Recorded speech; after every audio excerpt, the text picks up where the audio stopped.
Abiler hoş geldiniz. Hoş bulduk hocam, nasılsın? İyiyim, sizler nasılsınız? İyiyiz biz de. Devam. Yalı Çapkını 35. bölümü konuşacağız. Abiler, öncelikle bölümü beğendiniz mi? Bölümü çok beğenmedim açıkçası ben hocam. Sen de beğenmemiştin galiba, konuşmuştuk. Ya çünkü bölümde şöyle bir sıkıntı vardı. Beklenen olayları gördük yine, değil mi? Yani Kazım'ı Seyran'ı alıp Tarık'ların evine götüreceği. Saffet'in aslında Tarık ile Seyran arasındaki gerilime sebep olacak işte bazı duyumları alacağını falan filan. Çoğunu tahmin ediyorduk bence. Ya sadece Tarık'ın hani Seyran'la yaptığı konuşmada onu eve göndermesini bir tek tahmin etmemiştim. Ama diğer her şey fragmanlar zaten veriliyordu. Bölümün temposu hakkında ne diyorsun hocam? Bölümün temposu yani ne düşüktü ne yüksekti. Ya benim anlamlandıramadığım tek şey şu. Korhanlar çok büyük bir aile, değil mi abi? Köklü bir aile. Ya bu aile zamanında Pelin'e musallat olan Serter'e ve onun dayısına racon kesmişti, değil mi? Tabii. Bütün mafyayı isterse eline alabilir Halis Korhan. Nasıl oluyor da bu Saffet İhsanlı ailesiyle baş edemiyor? Yani Tarık'ın elinde madara oldu. Orhan'da, Ferit'te, Halis'te hakeza. Şimdi bir de bakıyoruz. Tarık evet psikopat ama bu gücü nereden alıyor? Bir ikinci soru işareti ve benim bölüme dair en beğenmediğim husus da Ferit gibi Amerika görmüş geçirmiş birisinin Tarık'ın belindeki silahı alıp da Tarık'a o silahı dayaması, ne bileyim, karakter tutarsızlığı açısından çok stratejik bir hata gibi geldi bana. Ya bir de şöyle bir şey var, hani Ferit daha bu olaylara karşıydı ya, hani bizim ailemizde böyle silahlı adamlar yoktur falan. Hani şeye ben çok bağlayamadım. Evet, abisini kaybetti, mental olarak çöküşte falan. Ama ne bileyim, konu Seyran olunca da bu kadar uca gidemez diye düşündüm ben açıkçası. Öyle bir şey de vardı bence. Ya bu artık uç değil. Daha önceki bölümlerde dedim ya, senarist ne yazdığını unutuyor ve hatırlatanı da yok. Üzülüyorum açıkçası tutarsızlıklar nedeniyle. Tarık özel bölüm gibi bir şeydi sanki. Tabii bayağı Tarık'ın PR'ı yapıldı gibi. Empati kurabildik mi Tarık'la? Yok, kuramadım yani. Mesela Tarık'la alakalı şöyle bir durum var. Son 30 dakikaya kadar biz sadece Tarık üstünden olayları gördük. Ve hani Tarık dediğimiz karakter bir başrol değil, bir yan karakter. Hikayenin gidişi olarak belki bu bir yöntemdir ama bu kadar ekran süresi vermek ne kadar doğru? Abi ekran süreleri zaten hep Yalı Çapkın'da en çok tartıştığımız konulardı ya. Diyoruz ana karakterlerin belli bir süresi olur. Bunu bazen çok iyi yapıyorlar. Örneğin 32. bölümdeki gibi. Ama şu anki bölümde baktığımızda yine aynı şey oldu. Eskiden Pelin'de bu tür sıkıntılar oldu. Şimdi Tarık'a geçti. Evet, bazen işte Orhan'a geçiyor falan. Hani bölümü yan karakter üzerine oturtmak da çok acayip bir şey. Hani çok enteresan bir olay olması lazım onun üzerine oturtman için. Mesela atıyorum Fuat ölecektir. Onda okeydir hani, çünkü çok flash bir olay olacak. Ama bu bölüm Tarık'ın oradaki olayları çok flash değildi bence ya. Ya yine doldurma bir bölümdü. Bence sezon finali olsun bitsine getiriyorlar. Birkaç bölümdür öyle. Bence Fuat'ın ölümü de onunla ilgiliydi. Yani hani bu oyuncu zaten diziden çıkacak. Sezon finalinden 3-4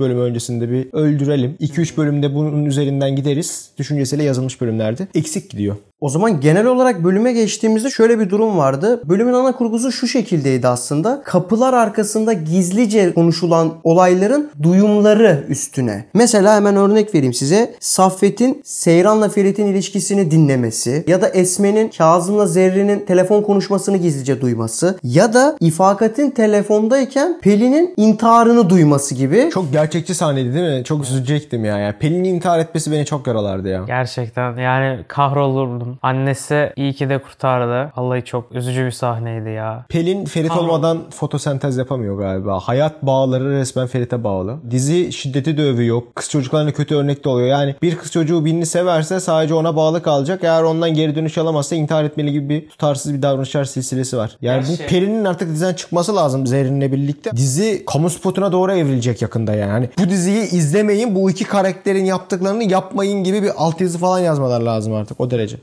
Bu arada aklıma yine tutarsızlık geldi. Bakın Tarık bu olayı duydu ya kardeşinden, işte Seyran'la Ferit birlikte olmuş falan. Tarık birkaç bölüm önce Kazım Ağa'ya dedi ki 4 çocuklu da olsa ben Seyran'la evlenirim. Şimdi burada gelip bu olayı çok takması çok acayip değil mi ya? Diyorum, her senaryo ekibine bir asistan lazım. Asistanın görevi de o hafta senaryo ekibinde konuşulan konuların notunu tutup yazılan senaryolarda bir diğer bölümlere aksayacak ve bir diğer bölümlerin kurgusunda da yer alacak bazı bazı aksları yani hikayeleri not alması. Asistanın görevi bu. Ve senarist atıyorum 17. bölümde bir senaryo mu yazdı? 22. bölümde 17. bölümde yazdığı senaryoyla paralel bir şey mi kullanacak? Asistanın görevi şudur. Ya biz 17. bölümde böyle bir not almışız. Yani karakterin gelişimi üzerine, hikayenin açılımı üzerine onu baş senariste hatırlatacak. Yani Günger Baba. Galiba Barış Bey'in ekibinde böyle bir senaryo aslanı yok. Çünkü tutarsızlıklar artık had safhada. Bu kadar paralel yazılması şu anlama gelmiyor mu aslında? Eski bölümlere sürekli bir dokundurma var. Yani aslında dediğini yapıyorlar. Yapıyorlar ama çok fazla da tutarsızlık var. Karakter gelişimi açısından özellikle. Yani karakteri takip etmiyorlar. Konuyu takip ediyorlar diyebiliriz. Aynen öyle. Ya mesela şeyin notunu alıyordur. Atıyorum ben bu havalimanı sahnesini yazdım. İleride yine kullanabiliriz falan ama tarzı onu alıyor. hatırlarsın yani. O senin çok kritik bir sahnendi. Bu şey gibi yani Kazım'la Halis Ağa'nın masadaki restleşmesi. 14. bölüm finali. Onun bir benzerini yine birkaç bölüm sonra gördük. 28. bölüm olması lazım galiba. Tekrardan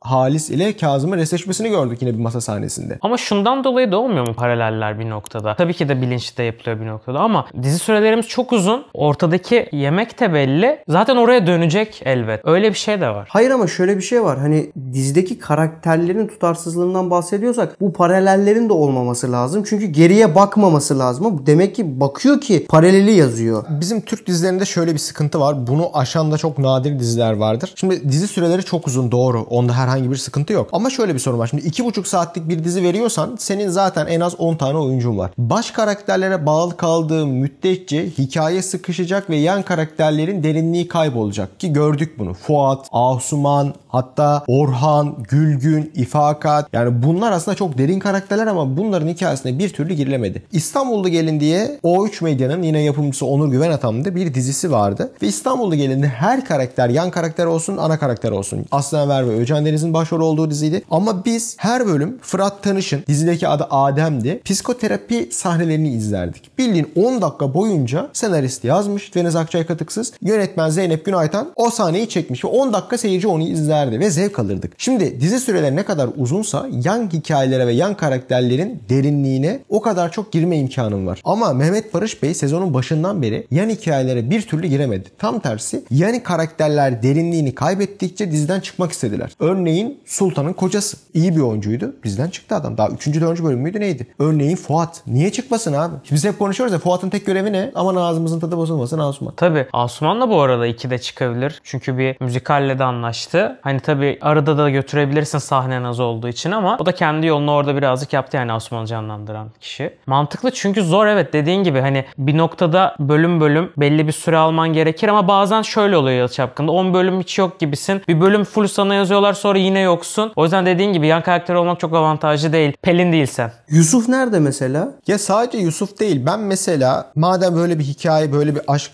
kurdun, bari Ferit'le Seyran'ı mutlu edemedin. Sunay'la abiyi mutlu ettim. Biraz onları izleyelim. Veya hani hep paralel yaratma derdinde ya senarist. O zaman Kazım, Esme, Zerrin paralel yarat. Hakikaten Zerrin Kazım'dan hoşlansın. Kazım da Esme'yi boşamak istesin. Al sana başka bir gerilim. Yani yan karakterlere girdikçe zaten hikaye açılacak. Ben 2,5 saat boyunca Seyran Ferit'e kavuşacak mı? Ferit Seyran'la barışacak mı? Bunu izlemek istemiyorum. Yani bu iki karaktere takılı kaldık ve artık oyuncuların yorgunluğu gözlerinden belli oluyor. Her sahnede varlar ya. Onun dışında aslında Halis'in ve Orhan'ın bütün suçu Ferit'e yıktığını gördük. Haklılar ama. Neden haklılar hocam? Kendileri değil mi katil? Hayır, o evdeki bütün huzuru bozan Ferit. Kes sesini katil dedi Halis. Bizim ailemiz yıkılıyor Ferit. Bunu Orhan dedi. Seyran'ı unut dedi. Büyük oğlumu senin yüzünden kaybettim de babamı kaybedemem dedi Orhan Ferit'e. Yani. Doğru. Kesinlikle Fuat'ın katili Ferit. Bence hikayedeki bu ailenin dağılmasının, ailenin başına gelen bütün suçların sorumlusu Ferit. Çünkü Ferit çok şımarık ve ortaya alelade bir şekilde atılmış, ilgiden ve sevgiden yoksun bırakılmış, parayla saadetin getirileceği mutluluğu Ferit'e vaat etmiş ailesi, dedesi ve babası, ancak çok başıboş bırakmışlar ve karşılığında böyle ruh hastası bir çocuk ortaya çıkmış. Ferit'le empati kuruyorum. O konuda sıkıntı yok. Ama ailenin bütün huzurunun kaçmasının sebebi 1. bölümden 35. bölüme kadar Ferit Korhan. Bu net yani. Ama ailenin huzuru zaten kaçık değil miydi? Ferit'ten önceki zamanları düşündüğümüzde. Değildi. Ferit Amerika'ya gitse mesela, Fuat yaşıyor olsaydı gayet güzel bir aile olabilirlerdi bence. Ama ailedeki sıkıntı hiçbir şey kabullenememe değil mi yani? Ferit de mesela buna karşılık şöyle bir şey söylüyor herkese. Kendi vicdanınızı rahatlatmak için beni suçluyorsunuz diyor. Yani her konuda böyle yapıyor ki aile. Ailede de suç var ki. Ya yapma yani, şimdi Halis'in Fuat'a bağırmasının sebebi Ferit değil mi abi? Ama yani şöyle de bir durum var. Pısırık Fuat, Fuat'ım oldu. Ama Halis'in pısırık Fuat demesinin sebebi de Ferit'in ailenin başına açtığı olaylar. Ya bu çocuk çok şımarık büyütülmüş ve dünya kendisinin elinde sanıyor. Ya bu bölümde gördük mesela, Tarık'ın belindeki silahı çıkartıp kafasına Üsküdar sahilinde dayayacak kadar mesela dedesine ve babasına güveniyor. Ama abisini yeni kaybetti. Tamam da şöyle bir durum yok mu? Bunun biraz da arka planına gitmemiz gerekmiyor mu? Sen şimdi sürekli bütün suçu Ferit'e yüklüyorsun. Korhan ailesi gibi. Ama Korhan ailesi de biraz kendine baksa, empati kursa biraz, aslında sorun onlarda da yani. Ne sorunu var? Halis dediğin adama bakıyorsun. Bu çocuk kendi böyle büyümedi. Halis onu öyle büyüttü. Ya da babası öyle büyüttü. Yani sen yükü bütün Ferit'e yiyorsun ama biraz da onu büyüten, ona bunları, bu imkanı sunan adama da bakacaksın. Kesinlikle doğru. İyi yetiştirilmemiş ve bence terbiyesiz bir çocuk Ferit Korhan. Tamam ama bunun nedeni kim? Tabii ki ilk başta Orhan baba olarak. O zaman sen bütün yükü Ferit'e yüklediğinde aslında Orhan'a da yüklemiş olman lazım. Çünkü onu eğiten, onu o hale getiren Orhan değil mi? Doğru. Bu konuda haklısın. Ama yine de şu son zamanlarda gelişen ve o yemek masasına oturulduğunda ortaya çıkan bütün sorunların sebebi Ferit Korhan'dı, bu net. Ve Seyran'ın o eve girmesiyle başladı bütün sorunlar. Yani Seyran aslında o ailenin belası oldu. Seyran'ı eve kim soktu? Onlar soktular. Zaten işin çelişik noktası bu. Ve bizim çatışma dediğimiz nokta da burası aslında. Seyran'ın o eve girip bütün düzeni bozması. Başka bir konuya geçelim isterseniz. Biraz önce de bahsettiğimiz gibi Pelin intihara girişti. Şöyle bir cümlesi var Pelin'in intihara girişmeden önce. Onların birbirlerini sevmelerine dayanamıyorum diyor. Bana direkt Aşk-ı Memnu'da Bihter Ziyagil'in gözlerimin önünde birbirlerini seviyorlar cümlesini hatırlattı. Bayağı sanki Mehmet Bey oradan bir almış gibi repliği. Pelin daha ne kadar masumlaşacak abiler? Bence Ferit ile Seyran arasındaki ilişki çok Afra ile Mert olmaya başladı ve bana çok yapmacık, vıcık vıcık bir ilişki geliyor. Diziden çıkıp biraz gerçek hayatın içine mi girdiler bilmiyorum ama Ferit ve Seyran'ın ikili birlikte olduğu sahnelerdeki hiçbir realite bana geçmiyor. Artık Pelin o yüzden bana masum gelmeye bile başladı. Yani oyuncularda bir problem görüyorum birkaç bölümdür. Hakikaten çok irite ediyor beni Ferit ve Seyran sahneleri. Hocam bunun Pelin'le olan bağlantısı ne peki? Önceden Pelin'e yükleniyordum ama artık Ferit ve Seyran o kadar çok yapmacık gelmeye başladı ki, hani Pelin'in masumlaştırılmasından bahsetti ya. Yani o sahnelerdeki o vıcık vıcıklık, o cringe'lik Pelin'i bile gözümde masumlaştırabilir yani.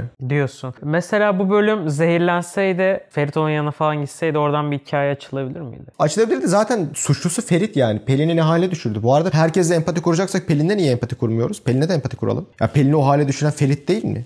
Ya Ferit var ya, dizideki bütün karakterleri rezil rüsva etti ya. Cenaze evinde İhsan'la ailesine söylenmedik laf bırakmıyor. Kardeşim sen kimsin? Cenaze evi orası ya. Yok helva yemelerine takılıyor, şuna buna takılıyor. Yani sen bugün Ferit'e fazla dolmuşsun gibi geldi. Evet ya. Ben gerçekçiyim. Bence gerçekçilik değil. Sen Ferit'e fazla dolmuşsun. Sanki izlerken de bir Ferit'e bir kıl olmuşsun. Şu an bayağı yükleniyorsun Sakal gibi da hiç geliyor. yakışmamış bu arada. Kesmesini tavsiye ederim. Evet, şu anda iyice Ferit'e karşı olan bütün nefretini kusuyorsun. Sen Pelin'in intiharıyla alakalı ne düşünüyorsun? İnanılmaz bir sahneydi yani. Zerrin'in o koşuşu falan derken. Orada işte telefonun bir şekilde açık kalması, İfaket'in bütün bunları duyması. Yani ne yapsa etse Pelin başaramadı. Tırmanarak geldi, bir şeyler yaptı, gelinlik aldı falan. Ve kendisi de artık bu işlerin olmayacağının farkında. Hani keşke beni de Seyran'ı sevdiği kadar sevse, sahiplense tarzı şey yapıyor. Bağlı kişilik sendromu var hakikaten kızda. Annesi de buna rağmen tamam kızım boş ver de demiyor yani, devam ediyor. Kendisinde zaten Kazım'da bir olayı var falan. Yani gerçekten zorunluluktan kalmaya devam ediyorlar işe. Bir zorunlu ittifak var aralarında. Yani bu İfakat de bir noktada acaba bunları satış koyacak mı diye de beklemiyor değilim. Onun ipuçlarını gördük bu bölümde. Onunla alakalı uzun bir süredir gündeme gelmeyen Nükhet mevzusu tekrar gündeme geldi. Bir torun geliyordu yurt Yani dışından. onlar unutuluyor genellikle. Bence şey olabilir. Şimdi Ferit eğer Seyran'ı görmek için Antep'e giderse döndüğünde Yalı'da torunu bulabilir ve Yalı'nın artık golden boyu o olabilir yani baktığında. Hemen mi? İşte sezon finalinde mesela. Ya bence bazen fanların falan Twitter'da yazdıklarını okuyorum falan. O kadar derin düşünüyorlar ki diziye dair şu şöyle olur böyle olur. Keşke. Senarist en basitini yazıyor arkadaşlar. Hiç düşündüğünüz, hayal ettiğiniz, komplo teorisi kuracağınız kadar derin bir dizi değil. En basit neyse, en işe yarayan fikir neyse, en klişe olan neyse o yazılacak. Hiç şüphe etmeyin bu konuda. Sen videonun başında şunu söyledin yani Orhan nasıl o tehdidi şey yaptı. Yani Orhan nasıl Tarık'tan korkabiliyor? Ben onu anlamadım. Dedesine meydan okuyor, Tarık'tan korkuyor. Yani Halis'e gidip bu Spa geldi de Ferit'i öldüreceğini söyledi dese mesela, Halis şey mi diyecek? Olabilir yavrum. Yani Tarık'ın motivasyonunu da ben anlamadım. Ben deliyim, yaparım. Yani bu böyle bir şey değil ki. Abi ben deliyim. Kırmızı giyenleri sevmiyorum. Yani şuradan bıçağı alıp saplayabilirim, haberin olsun. Abi çok korkutucu bir diyalog. Bunu da kimseye söylememeliyim. Hemen oğlumu korumak için Seyran'ın yanına giderek vazgeçtim bileyim takside sabaha karşı. Bir de hocam sen Pelin karakterini her ne kadar sevmesen de duyduğum kadarıyla Buse'yi Instagram'da sürekli stalkluyor musun ve gittiği soğuk baklavacıya dair de böyle bir hani nerede bu? Gidip yesek mi? Bu kız neden buraya gidiyor diye sürekli bir araştırıyor musun duyduğum kadarıyla? Buldun mu mekanı? Evet, buldum Beşiktaş'ta. Açıklama isterseniz yazarız hocam. Baklavayı tabii ki de merak ettiğimden ilk baş. Buse'yi de beğeniyorsun ama. Hani Pelin değil ama Buse'yi beğeniyorsun. Kesinlikle. Yani oyunculuk anlamında değil ama dış görünüş olarak İleride projesi olsa izler misin? İzlerim. Başarılı buluyor musun oyunculuğunu? Şu anlık bulmuyorum ama aldığı Güzel eğitim... mi peki? Güzel. Aldığı eğitim iyi ama hani belki ileride şey olabilir. Daha genç. O yüzden Türk dizisinde oynamakla tiyatro daha farklı. O yüzden daha farklı bir şeyler olabilir. Sen bence istediğin cevabı aldın zaten. Sana o yetti galiba. Şimdi başka bir yere değineceğim. Zerrin Kazım Esme çıkmazı var. Esme Kazım'ı dövdüğü sahne... Ya ama daha önce de demiştim ya ben, yani Esme'den beklenebilecek hareketler bunlar. Despot bir karakter, yani Tuttuğunu koparan. ya hiç Kazım'ın kızlarına her el kaldırdığında Esme'nin Kazım'a uyguladığı şiddeti hatırlıyorsunuzdur. Tabii neler yaptı ya. Yerden yere vurmaları. Yani Kazım ya hiçbir erkekten göremeyeceği şiddeti Esme'den görüyor birinci bölümden itibaren. Yani yorumlarda çok belirtiyorlar da yine bunun bir ironi olduğunu Bu söylüyor. gerçek arkadaşlar. Evet, Esme çok güçlü bir karakter. Kazım'ı yerle bir etti. Buna inanabilirsiniz yani. Bu bölümde de gördük zaten. Hala bile ironi yapman çok güzel. Bu ironidir yani, yorumlarda bizi şey yapmayın. Esme'nin nasıl bir karakter olduğunu hepimiz farkındayız. Gerçekten çok güçlü karakter ama. Evet evet. Sona doğru da gelirsek Seyfer bir plan kurdular. İşte havaalanında sabaha karşı buluşalım, görüşelim ve kaçalım buradan gibi. Fakat şöyle bir twist oldu. Ne kadar twist dersek tabii ona. Orhan'ın şoförü oradaymış. Her şeyi almış kulağına. Bak yine aynı. Yine biri bir yerden duyum yaptı. Yine biri gizli kapıları dinledi. 4 tane gizli kapı dinleyip olay çıkardılar. Çatışma çıkardılar. Başka bir çatışma çıkaracak unsur yokmuş gibi. Sonrasında da sabah oldu ve o arabadaki konuşma. Neler düşünüyorsunuz o arabadaki konuşmayla alakalı? Orhan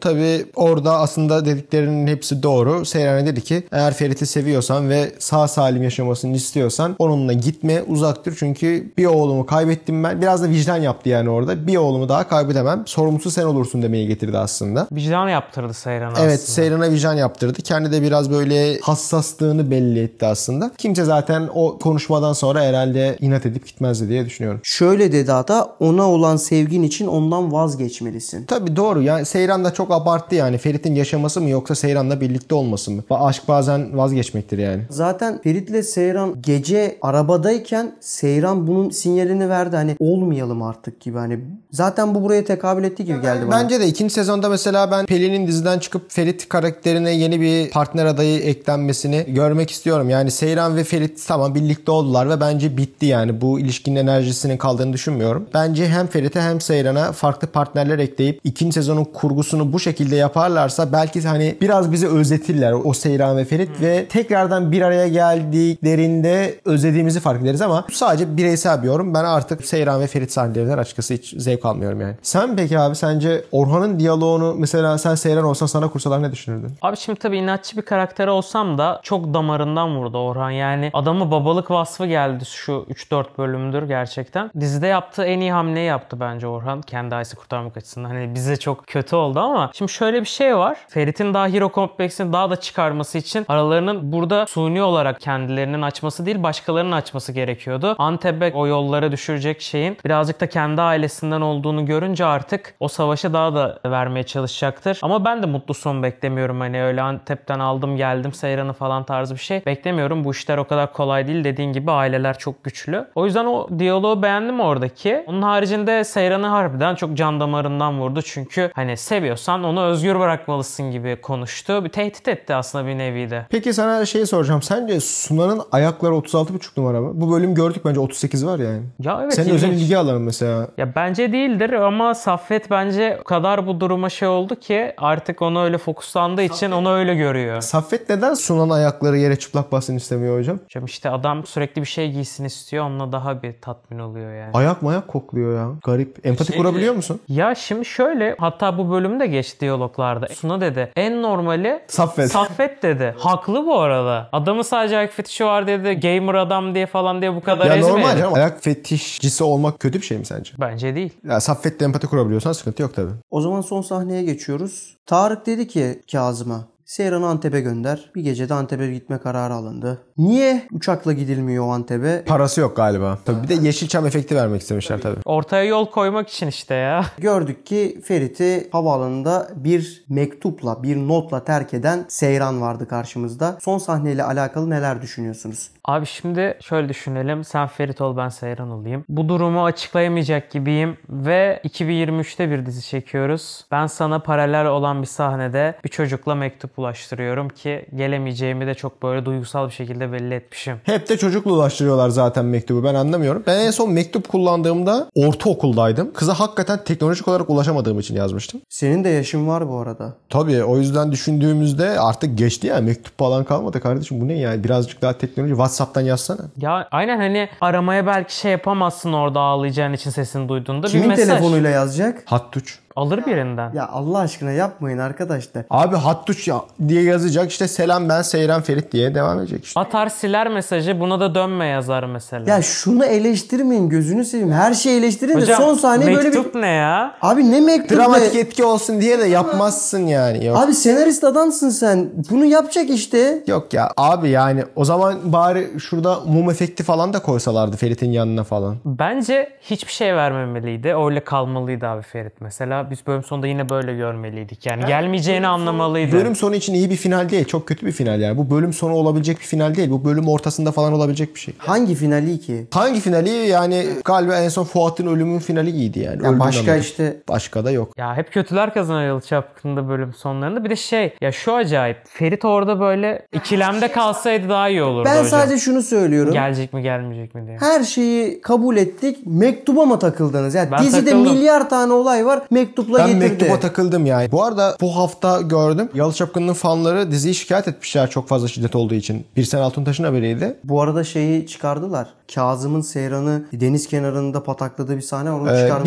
Bir zahmet yani bir zahmet. Bu tepkilerden sonra. Bitirmeden önce de birkaç şeyden bahsetmek istiyorum. Tam kesinliği yok ama galiba haftaya sezon finali olacağı tartışılıyor. Ayrıca elimde bir teori var. Teori şu şekilde. Hattuç şöyle bir şey söylemiş dizinin genelinde bir bölümde. Ölürsem konakta öleceğim demiş. Ve Hattuç'la Seyran konağa gidiyorlar. Antep'e dönüyorlar. Acaba Hattuç sezon finalinde ölür mü? Abi şöyle olabilir. Ölürse Seyran onun yanında kalacağı için gelemeyebilir mesela. Ayrıca Emre Altuyu'nun da diziden çıkabileceğiyle alakalı söylentiler var. Çetin Tekindor söylentileri zaten bizim de başından beri konuştuğumuz. Sezon finalinde biri ölecek ama kim ölecek? Bence bütün hepsi ölebilir Ferit ve Seyran haricinde. Zaten senarist sağ olsun her sahne Ferit ve Seyran'ı gördüğümüz için diğer oyunculara çok da gerek kalmıyor. Ben şahsen Yalı Çapkın'da bir oyuncu olsam 35 bölüm bile dayanmazdım. Her sahnede Ferit Seyran, Ferit Seyran, Ferit Seyran. Pelin'i yine iyi görmüyoruz yani. Bir ara Pelin'e takılmıştık. Allah'a şükür Pelin'den sıkıldık. Hani insanlar Ferit görelim, Seyran görelim. Bunlar başrol dediler. 10 bölümdür her sahnede Ferit Seyran görüyoruz. Ya onlar yoksa da onlarla ilgili bir konu var. Tamam bunlar baş karakter ama yeter kardeşim, çok sıkıldım yani. O yüzden Emre Altuğ ya da Çetin Tekindor'a da Hattuç Çalı'yı canlandıran oyuncunun da bu kararına saygı duyarım. Ben oyuncu olsam bu diziden çoktan çıkardım. Sen hocam? Hocam ben de şey yapardım. İlk sezon kendimi öldürtmezdim ama ikinci sezon başlamadan değişiklikler olmazsa belli başlı hani şartlarıma göre anlaşmada feshederdim ve başka bir diziye geçerdim. Çok boşluk fazla varsa. başrol kullanılıyor değil mi? Yani bu kadar da yeter kardeşim. İkinci sezon bu dizinin reytingleri düşer. Aynı ekiple devam ederse. Şöyle diyelim bak. Ailedeki Kıvanç'la Serenay'ın ekran süresine bak. Yalı Çapkın'ındaki Ferit'le Seyran'ın ekran süresine bak. Dengeli mesela ailede ve aile şu an sezon finali yaptı. Evet. Ailede bir de şey de vardı. Mesela tamam yine Aslan'la Devi'nin sahneleri oluyor ama o kadar dengeli ki tüm hikaye işleyişi yine ikisine bir noktada bağlanabilirken yan karakterlerin derinliklerine o kadar iyi iniyorsun ki çok iyi işleniyor. Özellikle Kadı karakterinin iyi işlendiğini konuşmuştuk daha öncesinde. Çok iyi bir sezon finali yaptılar mesela. O beklenen reytingi belki alamadı ama yine de iyi götürdü bence. Çünkü iyi planlanmış bir iş öncesinde. Uzun süredir konuşulan iki farklı çiftin nikah masasında olabileceğiyle alakalı teori de bu hafta sezon finali olursa gerçekleşmeyecek gibi gözüküyor. Uzun süredir herkesin dilindeydi. Biz de bunu konuştuk. Ama oraya gitmeyecek herhalde, hikaye gibi duruyor. Bakalım ne olacak, izleyip göreceğiz ama beni çok heyecanlandıran bir sezon finali olmayacak gibi duruyor şu anlık. Teşekkürler abi. Biz teşekkür ederiz. Videolarımızı büyük bir ilgiyle izliyorsunuz. Ama hocam benim takıldığım bir şey var. Abone yok değil mi ya? Abone yok ve hani çok az artıyor. Video başına mesela haftalık biz 20-30 kişi kazanıyoruz. Belki bazen 50 kişi kazanıyoruz ve like'larda da şuna çok takılmaya başladım. 400 oluyor, 490 oluyor, 500 hiç göremedik ve hani böyle şey olmak üzere ya niye olmuyor falan diyorum. Bu videoya bir 500 like gelirse biz çok mutlu oluruz. Videoyu beğenmeyi ve incelememizi beğendiyseniz de kanala abone olmayı unutmayın arkadaşlar. Teşekkür Görüşürüz. ederiz.